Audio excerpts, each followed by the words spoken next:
Bonjour à toi, bienvenue sur Swim Smart Hard. Ici Théo, coach en natation, préparateur physique, passionné de sport d'endurance. Aujourd'hui, on va faire simple, on va faire bref, ça pas sûr, mais en tout cas on va faire simple. On démonte 5 idées reçues que tu as sûrement déjà entendues à la piscine ou sur les réseaux. Je vais pas faire semblant, certaines risquent de te surprendre, voire de te faire grincer un peu des dents, et c'est très bien. Parce qu'on est là pour progresser, pas pour valider des croyances qui te ralentissent. Allez, on attaque. Première idée reçue, il faut nager vite pour progresser. Et c'est complètement idiot. Évidemment que non. Évidemment qu'il faut privilégier la technique à la vitesse, que si tu n'as pas de technique, la vitesse ne servira à rien. Et ça, on se base sur une formule très simple. La formule, alors, il faut que je m'en souvienne. R est égal KSV carré. J'en avais déjà parlé lors d'un des podcasts. R est égal KSV carré. Alors, on va expliquer un petit peu. R, c'est la résistance. C'est ce qui va freiner ta progression, qui va rendre difficile ton avancée. R est égal KSV carré. Donc, R, la résistance. K, c'est le coefficient de forme. En fait, c'est est-ce que ta forme est hydrodynamique ou pas? Est-ce que tu es long? Est-ce que tu es effilé au bout pour rendre ton avancée plus facile? Donc ça, c'est le cas. Le S, c'est la surface de ton mètre couple. Grosso modo, c'est la surface que tu opposes à l'avancement. Si tu es bien allongé, tu as une petite surface. Si jamais tu es debout, tu as une grande surface. Et V carré, et c'est là où on va retomber sur nos pattes. V carré, c'est la vitesse au carré. Ce qui veut dire que si tu augmentes un petit peu ta vitesse, tu vas augmenter beaucoup la résistance, parce qu'elle est élevée au carré. Donc évidemment que non, pour nager vite ne va pas te servir à progresser. Tu dois d'abord progresser, d'abord travailler ta technique, après tu vas pouvoir nager vite.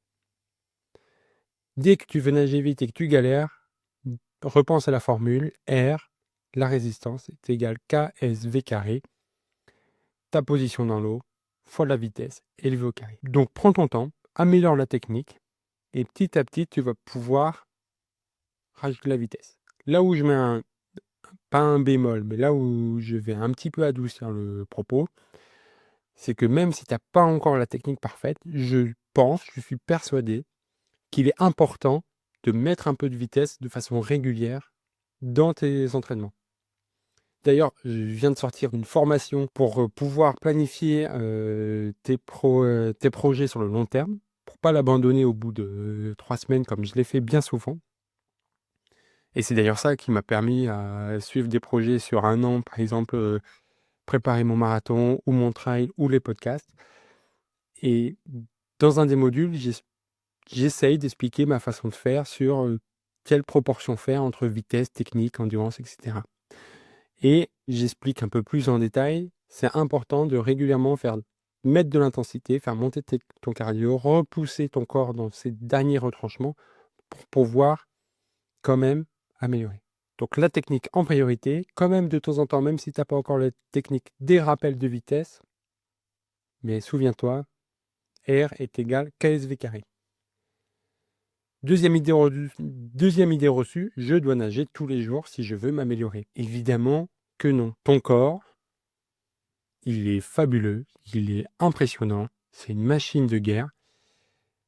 Tout ce que tu lui donnes à améliorer, si tu le travailles, il va l'emmagasiner, il va le travailler, il va l'assimiler.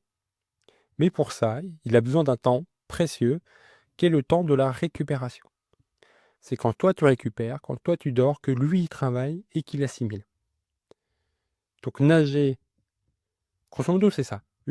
L'entraînement, ça va te permettre de travailler ta technique, comme je l'ai dit avec l'idée reçue 1, et de mettre de l'intensité pour le pousser dans ses retranchements, pour le forcer à travailler, pour le forcer à donner des réserves disponibles. Alors c'est très schématisé, mais c'est à peu près ça. Et quand tu te reposes, quand tu récupères, il va rendre disponible un peu plus d'énergie pour la fois d'après. Donc nager tous les jours, si tu veux t'améliorer, oui, mais fais attention à comment tu doses. C'est là où tu vas te surentraîner, où tu vas avoir une surcharge d'entraînement et où tu vas te blesser. Donc nager tous les jours, tu peux le faire. C'est pas indispensable si tu le fais intelligemment. Mais il vaut mieux nager 3 à 4 fois par semaine, tranquillement, plutôt que tous les jours. Et il est évident qu'il vaut mieux nager 3 fois par semaine qu'une fois par semaine. Il ne faut pas non plus qu'il y ait trop de délai entre le jour 1 de ton entraînement et le jour 2. Idée reçue numéro 3, les battements de jambes, c'est secondaire. Alors là, je dirais, alors je découvre en même temps que vous, je dirais que ça va dépendre de ton profil, de ton objectif. On va reprendre tranquillement. Le rôle des battements de jambes, c'est quoi? Le rôle principal des battements de jambes en crawl hein, ou en dos, ça va être d'assurer l'équilibre de ton corps, d'assurer d'avoir un corps à l'horizontale. Et pourquoi c'est important? Et c'est là où on va remonter à l'idée reçue numéro 1.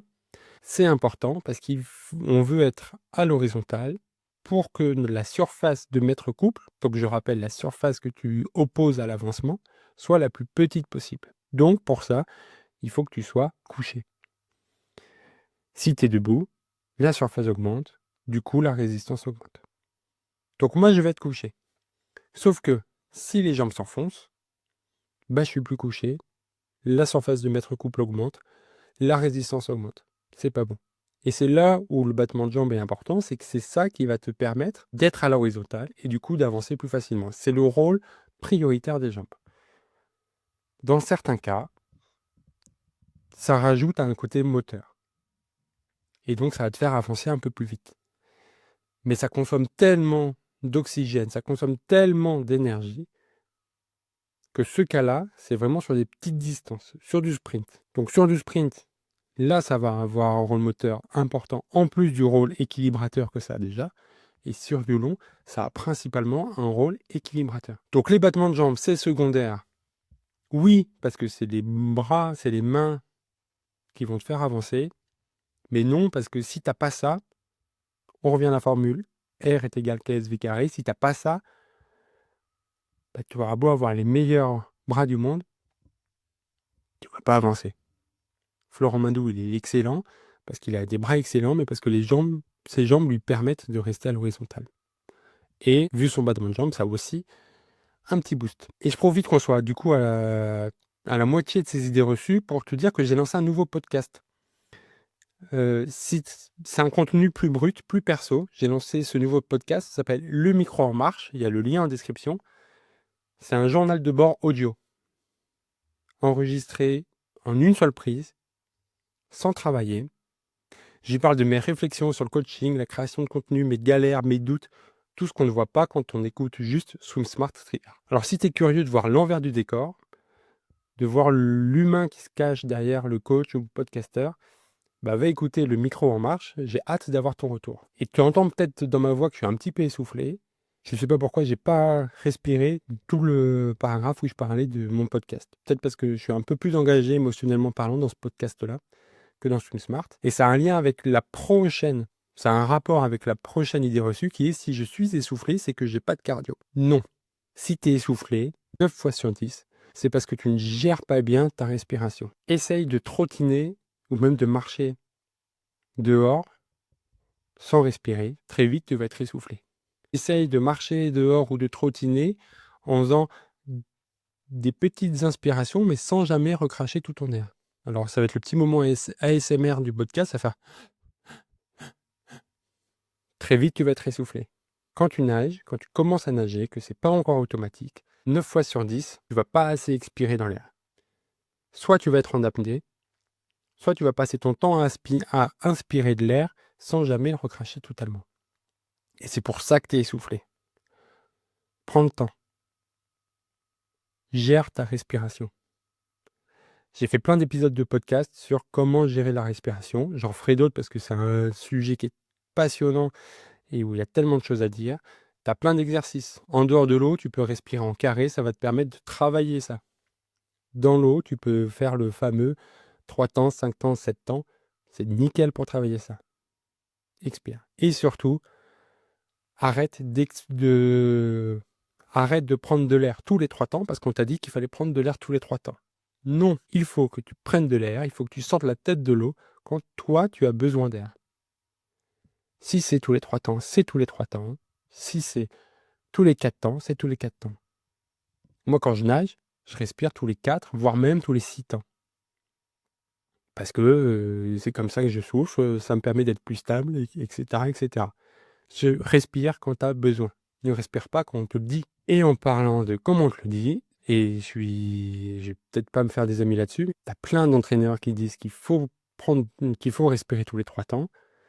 Respirer tous les 3 temps, c'est bien parce que ça permet de travailler le côté droit et le côté gauche. Mais quand tu as passé un stade, il ne faut pas que tu respires tous les 3 temps, il faut que tu respires quand tu en as besoin. Et donc, c'est les entraîneurs qui disent tout ça.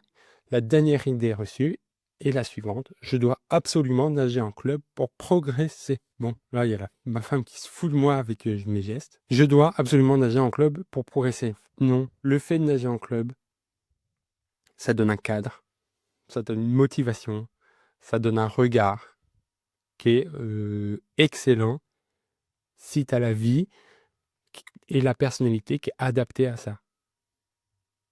Si tu peux te permettre, si ton emploi du temps te permet d'être tous les lundis, mercredis et vendredis à 18h à la piscine et que tu aimes être dirigé H24 à la piscine, fonce. C'est le meilleur moyen pour toi. Tu vas être motivé, tu vas avoir un regard tout le temps, c'est nickel. Si tu as une vie un peu plus chargée et que tu peux pas garantir d'être tous les lundis, mercredis, vendredis à 18h à la piscine, c'est pas ce qu'il te faut.